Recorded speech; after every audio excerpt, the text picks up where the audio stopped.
Hey, what's going on, everyone? This is Peter Jennings. I go by CSURAM88 across the daily fantasy industry, and back again here at FantasyLabs doing another lineup review. It was for the Quicken Loans 100K Thunderdome, which is the standard Thunderdome sizing for basically non-majors or other big PGA events.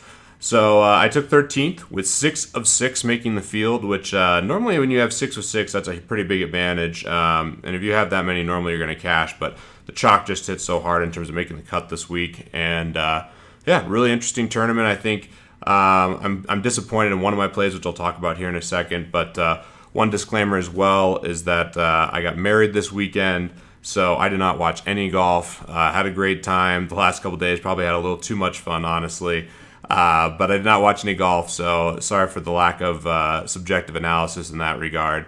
But also had some DFS guys in for the wedding, which was fun. We went to a Coors Field game on Thursday, so it was great to sweat with some guys and some names you guys I'm sure know, like Sahil Sood and Empire Maker and Birdwings and a variety of other guys that are big in the industry. So it was fun to hang and to watch the game and enjoy the wedding.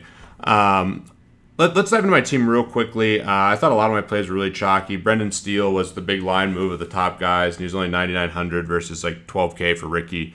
So I thought he was a pretty chalk play. I was pretty confident that he was going to be pretty heavily owned. I only played 3 teams this week just because of everything going on, and I had Steele in all 3. So he was the main guy that was a lock for me, in addition to a couple other plays I thought were pretty obvious. I really like Summer Hayes, who came in at 35% owned.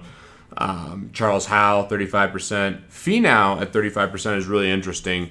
He's a higher variance type player where he can really perform well, but he can also miss some cuts. And just as his playing style is a little bit erratic, he'll look like the best golfer on tour sometimes, just stringing together nothing but birdies, hitting the ball a country mile, and then he'll just completely blow up. So seeing him at 35% is interesting. I thought he was a really nice play because I did favor driving distance, and I thought for a tournament in particular it was great. Issue is when I went Finau, I got away from Rahm on one of my lineups. I debated 2 lineups for the Thunderdome, and the other one had Rahm, which is really the difference here.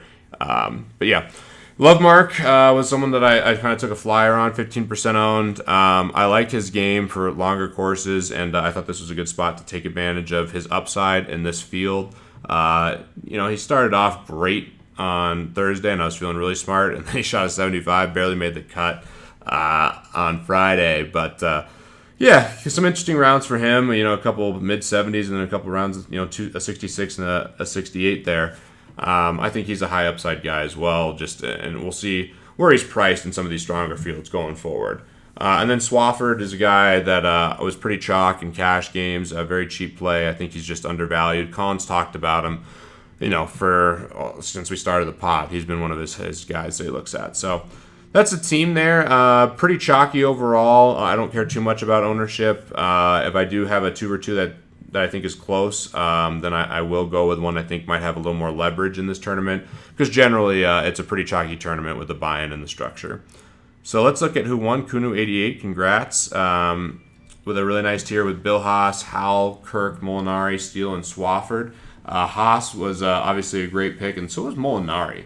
And that's a guy that I'm normally on. I was looking at him this week, but I actually ended up with 0 shares. So good team here. One other guy that I just wanted to talk about, I'm not sure who, I don't think A.E. Jones had him.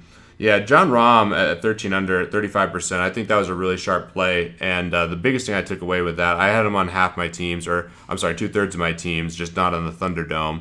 And the reason I should have had him, I think, and I think it's a huge sign when you see just a tremendous amount of line movement. And Rahm had one of the biggest line moves and was on it. He was priced to win the tournament. He was a lower price than some guys that are much more expensive. So I thought he was a chalk play, and I should have had him in this spot, and he was 35% owned. And it's the young talent. I'm always going to be buying and bullish on the young talent. It might be a slight flaw in my game, but in general, I think there's a lot of upside there. I was high on Bryson, and I'm definitely high on Rahm. So hope you guys picked up a couple things from this. Hope to see more FantasyLabs subscribers at the top of the leaderboard, of course. And good luck on everything going forward.